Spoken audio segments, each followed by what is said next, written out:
But what he took from our family can never be replaced. Never.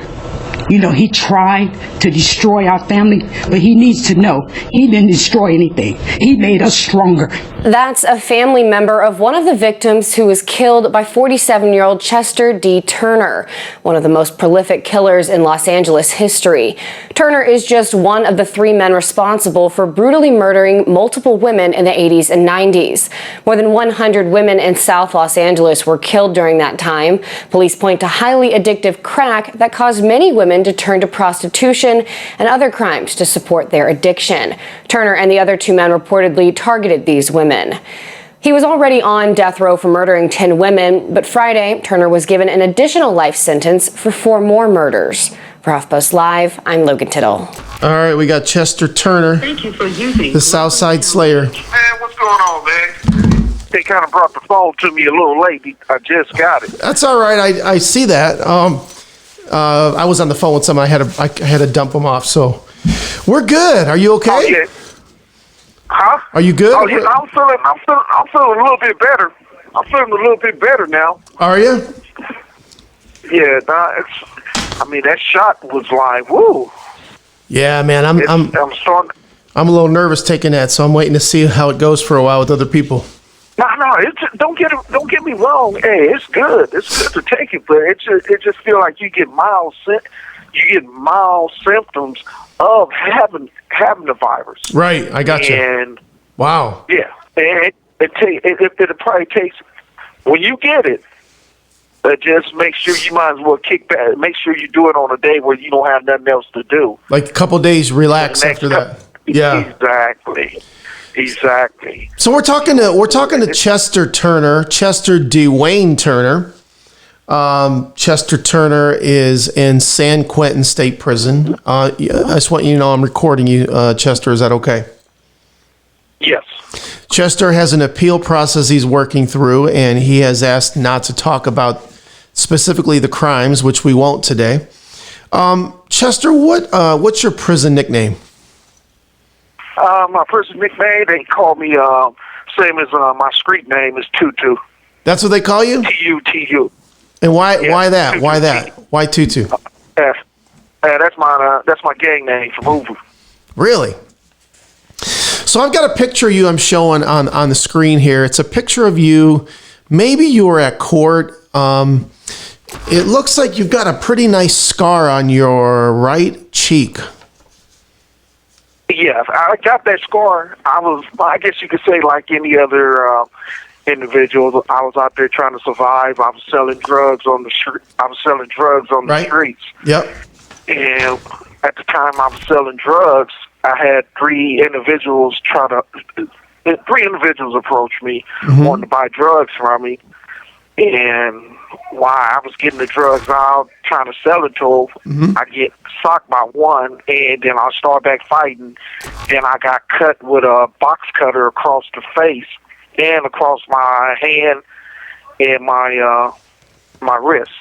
Okay. And so after that, I walked about 3 or 4 blocks back to my house, and I was bleeding. I had on a white fielder jacket with blood all on it. So when I got to my house, I called the ambulance. The ambulance came to my house, and they put patches and everything. So they told me this happened early in the morning, about 1 or 2 in the morning probably. They told me just to go to the hospital. So I went to the hospital. Then that's when I received stitches. Wow. Now, when I look at your picture you sent me from San Quentin, it doesn't look like I can't see the scar in that picture. Why is that? You have to be I still got the scar. Yeah, it had to be turned sideways at a certain position. Just a certain position. Okay, yeah, it looks like it's not there. So what year were you born, Chester? I was born 11/5/66. You were born in 66. This call and your telephone number will be monitored and recorded. You're a young buck. You're 2 years younger than me. You're a young buck. Yeah, and so that means you're about 54 years old right now. I am 54. Just had a birthday November 5th. November 5th, and you were raised up in Arkansas. Well, basically, no. I was. You were born in Arkansas. I was born in Arkansas. Right. I was born in Warren, Arkansas, and my mother brought me out here to California when I was 5 years old. So 5 years old, you moved to California. What area? Like L.A. or where? L.A. South Central. Central L.A. Damn, you went right into the hotbed, South Central. Exactly. Yeah. So I used to live right there.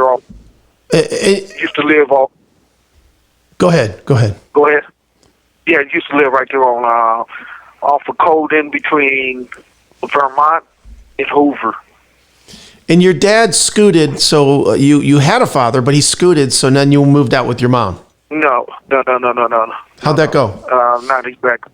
The situation with that, the reason why my mother left Arkansas, because my father was abusive when he drinks. Okay. So your mom left him. Correct. And what did he end up doing? Did he stay in Arkansas? Yeah, he stayed in Arkansas and he raised his own. He got remarried, had other kids, had three other sons. And is he still alive? No, he died. He died 2007, I believe. 2007. Okay. Is your mom still alive? Yes, she's still alive. You ever talk to your mom?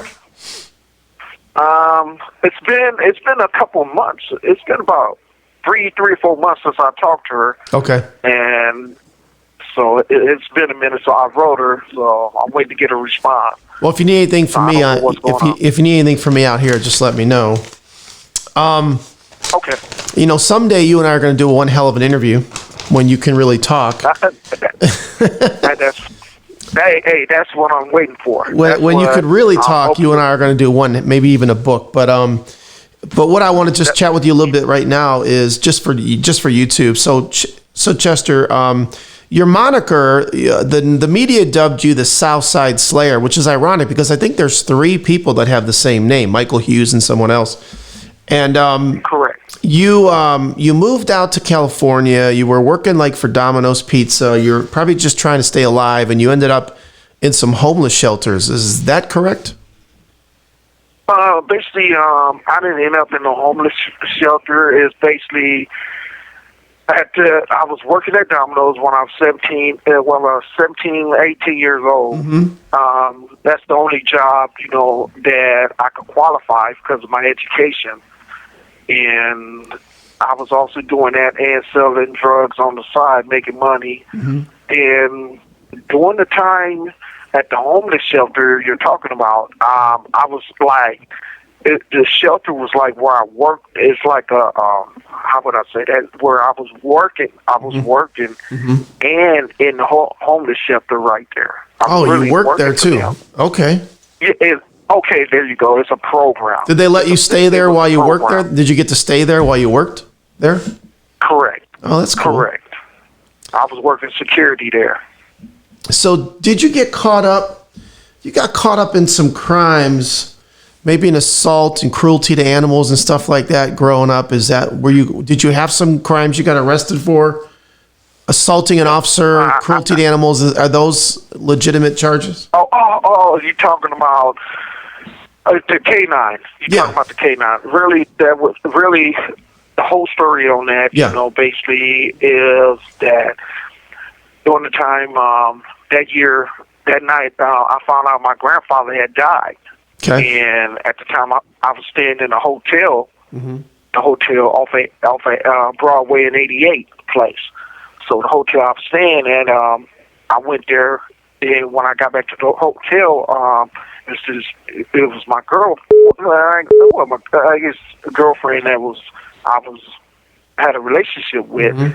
So me and her got into it because she said, "Why are you upset?" And I told her, "Hey, my grandfather died. You telling me I shouldn't be upset?"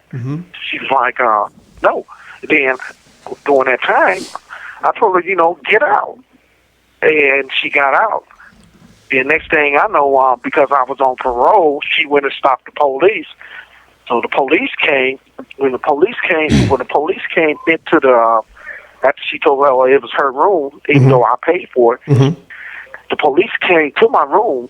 I heard somebody knock at the door. I thought it was her, so I looked out the peephole. I didn't see nobody. So when I opened the door, all I seen was two guns pointing at me. They were stooped down, two guns pointing at me. I'm like, whoa, what's going on here? Okay, then they was like, are you on parole or probation? I said, yes, I'm on parole. Yeah. Then they told me to step out, put my hand behind my back. So I did that. They searched me. After they searched me, they was telling me, oh, well, we going to handcuff you. Handcuff me for what? I'm in my own room. And then we started struggling. When we started struggling out down the hallway to the front of the building, I tripped over the flower bed. When I tripped over the flower bed, me, the sergeant, fell on the ground, and I got up. When I got up, the sergeant got up, pulled his baton out, and the other officer was holding on to my leg. So I got my hands in the air. The next thing I know, the sergeant came straight down with the baton and bust me in the head. I'm like, I fell back. I was fit to react towards the sergeant, but I snatched my foot and I ran. So when I ran through a vacant lot, jumped over a gate. When I jumped over the gate, it was like a vacant house and a apartment next to it, and it was like a metal screen door, security door, laying against the back of the house. So I hid under there. So when I hid under there, it's like the officers, I could hear the helicopters calling my name. The officers looking at me, they surrounded the whole block. And I guess the neighbor or somebody seen I was hiding under there. So next thing I know, I hear the sergeant tell me, oh, come out with your hands up. I'm like, all right. So I'm scooting back. As I was scooting back, I could hear the beanbag shotgun. I could hear it clicking.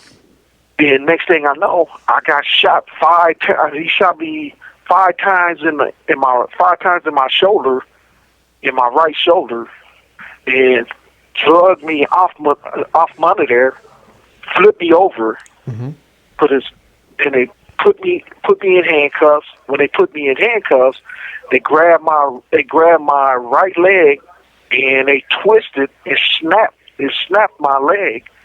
Then I'm looking at the K9. The K9 was like on the left of me, and when he had snapped my leg, I turned back around to see what was going on. When he did that, I turned back to look back at the dog. That's when he ripped on my right arm. The dog just snatched me on my right arm and just ripped my arm, and while I was being handcuffed. So it was like, after that, it's like they set me up. Had me right there for a minute. I could hear over the radio. On the radio, I could hear them radio to the sergeant, tell the sergeant, hey, we searched this room. There's no gun in the room. I didn't have no gun. And they was like, they didn't know what to do. So basically after that, they was like, the ambulance came, they wouldn't give me no medical treatment. Took me to 108 police station and set me in the back of the car for 8. I sat back there for 2 hours. They never took me into the substation. So that was your animal cruelty, the K9? Yes, they did when I went to court. This call and your telephone number will be monitored and recorded. They tried to lie and said I hit the K9 with a bathroom sink. I'm like, how I'm gonna pick up a sink? I got you. Y'all got a shotgun and everything on me. So they gave me cruelty to K9. Gotcha. So Chester, you're born like everybody else as a baby boy. Have you ever sat down at night when you lay in your bunk or your bed and say, man, how in the hell did I end up on death row? I said every holiday it's like I miss my family, thinking about, You have 60 seconds remaining. Go ahead, keep going. Yeah, my kids was 4 years. My kid was 4 and 5 when I left. When I got arrested, and now they in their 20s. Oh, and I miss them. I love them, and I'm like it's like every day I do the same routine every day. Wake up, sit in the cell, look out the cell, get fed. It's like yard every other day, and then I always have to watch my back. Yeah. In prison. Can you call me right back? Because let me call you. Call me right back. We'll pick right up. Thank you. Chester Turner, the Southside Slayer, is convicted of 14 murders, 15 actually, if you count a pregnant lady's baby, 15 murders. He's probably the most prolific serial killer in LA history, Los Angeles. And I believe he's killed a lot more. If you look at this list I showed you earlier, he killed a woman in March of 87 and October of 87, January of 89, September of 89, 93. There's no way he's taking these kind of breaks. 87 to 89 and 93 to 95 to 96 to 98. I just don't think he's taking those longer breaks. I don't think he took that long of a cooling off period. I believe he's killed a lot more. And this is why we're going to do a real interview when he can talk, either when death row is taken off in California or he loses all his appeals. This is Global Tel-Link. So, you have a prepaid call from Chester Turner. We'll give him a talk as an much inmate as we can today. The California State Prison, San Quentin, California. Thank you for using Global Tel-Link. All right, Chester, we're back. And I asked you a question. I said, do you ever sit down in your bunk at night and say, how in the hell did I end up here? So let me back up. I kind of jumped ahead of myself. Yeah. And let me back up. I think I sat there.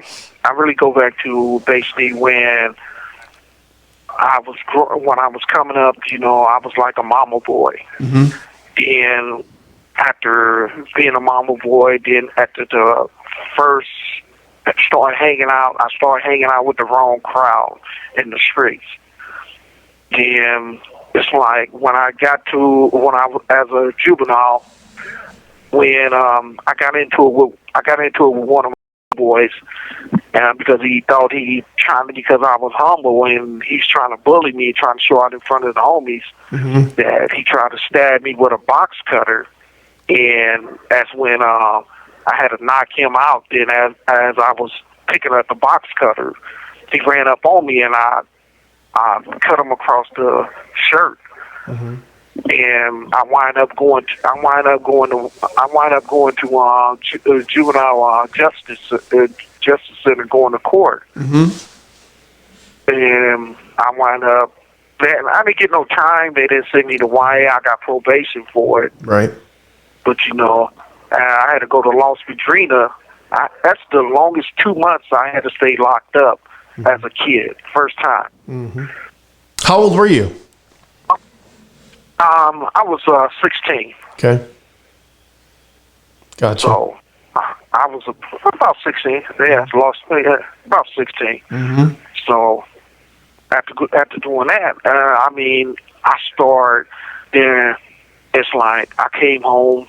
Then it's like that was the first sign of me getting in trouble. It was like every time you look around, I was fighting. And it was like I was always after I turned all the way to when I got to 18. 18 is when I really experienced when I went to LA County Jail, when I went to our jail. So our jail is like totally worse than prison. Okay. And it's more. It kind of start building a character in me, making me more. I guess you could say, like an animal, hostile. Okay, because it's so much. I had to deal with. You have to deal with the Hispanics. Then you have to deal with the deputies. Deputy beat you up, killing you. There's so many murders in the L.A. County, and it was like every time I look around, it was like I was going back and forth. It's like I never stayed out the county jail in a year and a half, sometimes 6 months. Right. I was always going back and forth. Then when I finally started going to prison, and that kind of I was only supposed to go to prison because they wanted me to go to prison to see was I prison material, and that was for receiving the stolen property, a GMC truck, a 1990 GMC truck. So I started going to prison. I was only there for probably about 6 months. Then after that, it was like my life just in my head. I'm young. I'm in my 20s, and it's like, hey, it's like adrenaline. It's like being a thrill seeker. When you consider being the man if you've been to prison. Right. So when you get back on the streets, oh yeah, I've been to prison. You know, you meet a lot of people that probably live in the same area that you live. Right. So it's like, so my life started going downhill after that. So then you were kind of on the streets, probably messing with drugs and interacting with maybe sex workers, and you're convicted of 14. You're convicted of 15 murders, and it looks like the span that they have is running from 87 to 98. You were arrested. Let's see. You were arrested in what, 2007 or something like that? Yes. And I wouldn't. Let's recorrect that. I was 2004. They brought me back down to L.A. County. Okay. I was already locked up in 2000. I was in Jamestown State Prison. 2004, they came to Jamestown State Prison. Oh, okay. You were locked up already. Okay.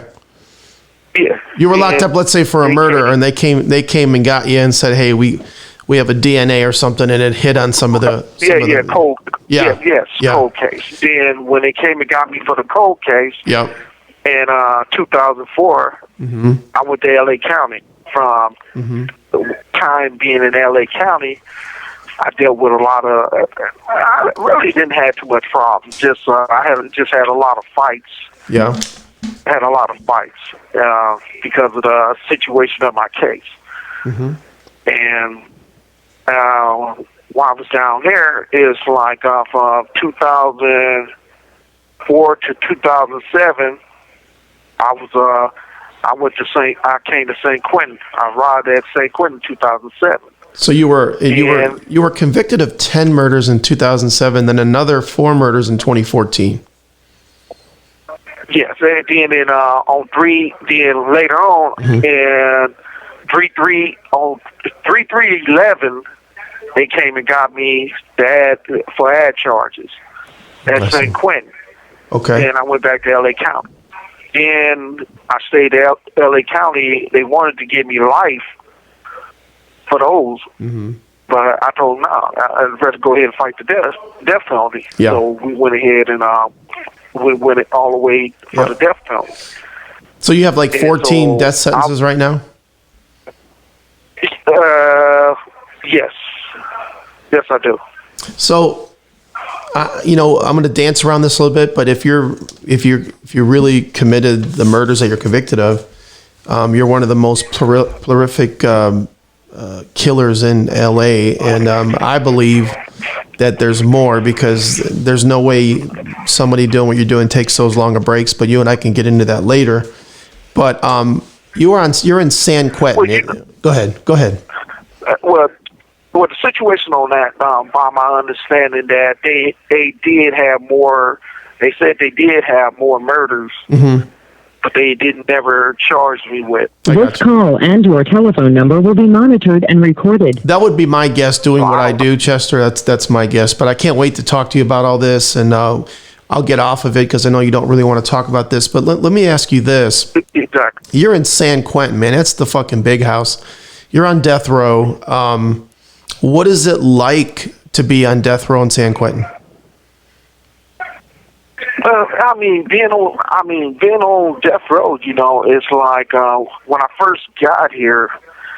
When I first got here, I was a little leery because you get off the bus. The first place you got to go to is the AC and stay in the AC for orientation. Mm-hmm.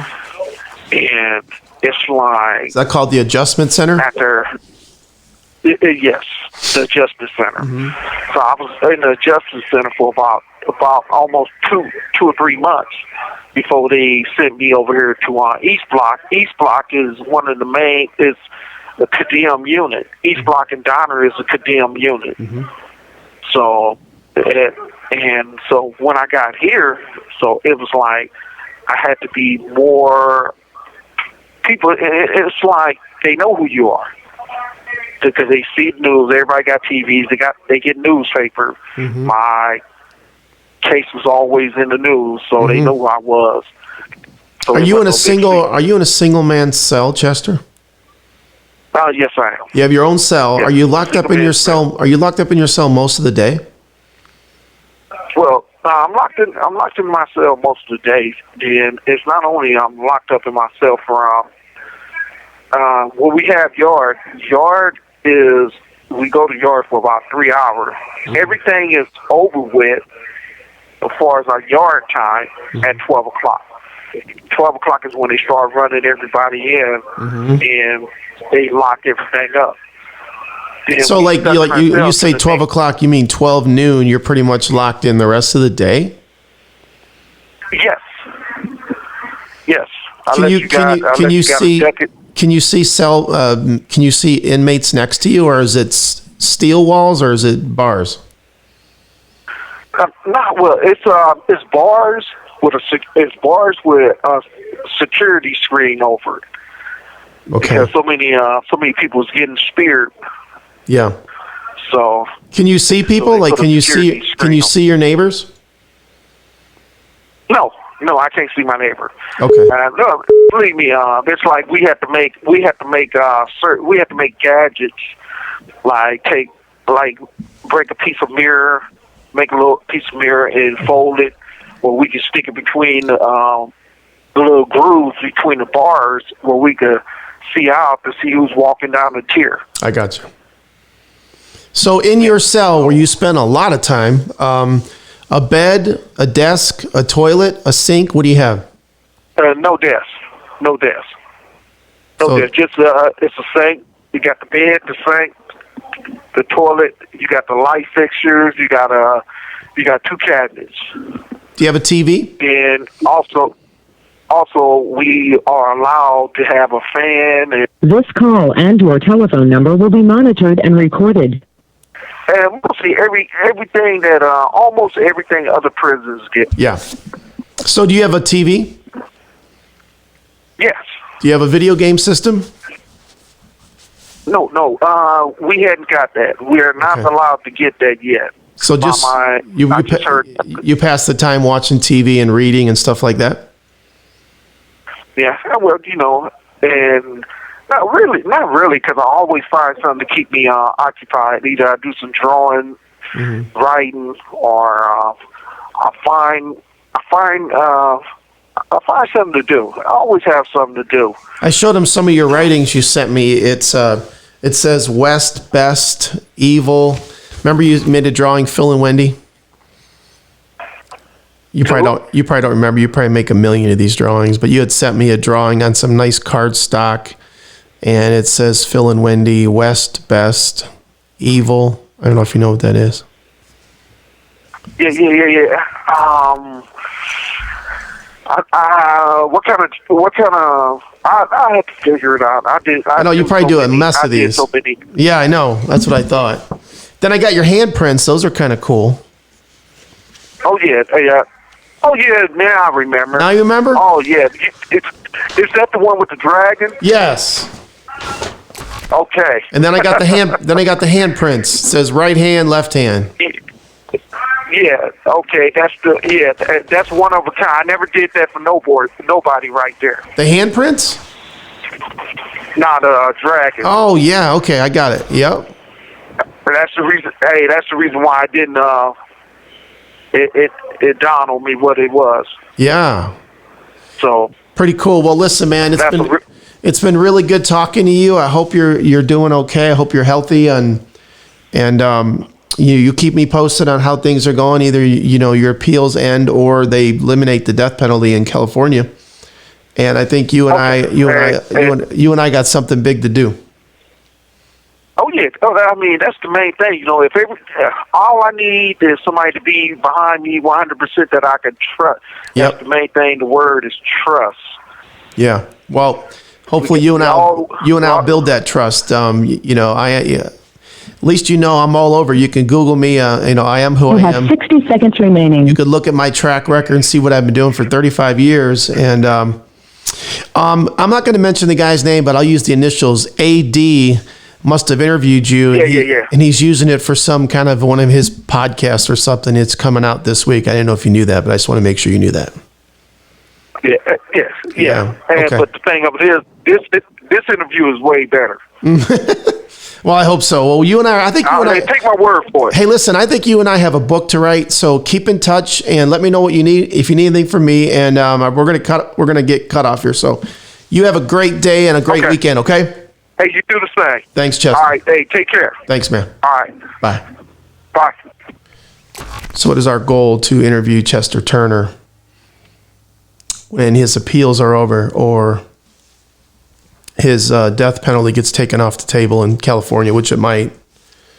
And I believe, and he even said, he's convicted of 15, and he said the police have more murders he's connected to, but couldn't prove it. He is definitely going to be the most deadliest serial killer in Los Angeles history.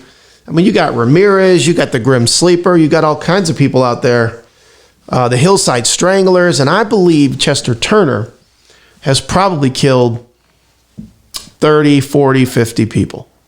So it's going to be very, very interesting when we do get to chat. So thanks for watching. I hope you enjoyed it. The Southside Slayer, Los Angeles' most dangerous, prolific serial killer in California history, probably. And we'll hear more from him. So do me a favor, like this, make a comment, tell me what you think. If there's any questions you want me to ask inmates, put them in the comments. I always look at those and check those out. And make sure you subscribe to the channel, hit the notification bell, and stay tuned for more interviews. God bless y'all. Be safe out there.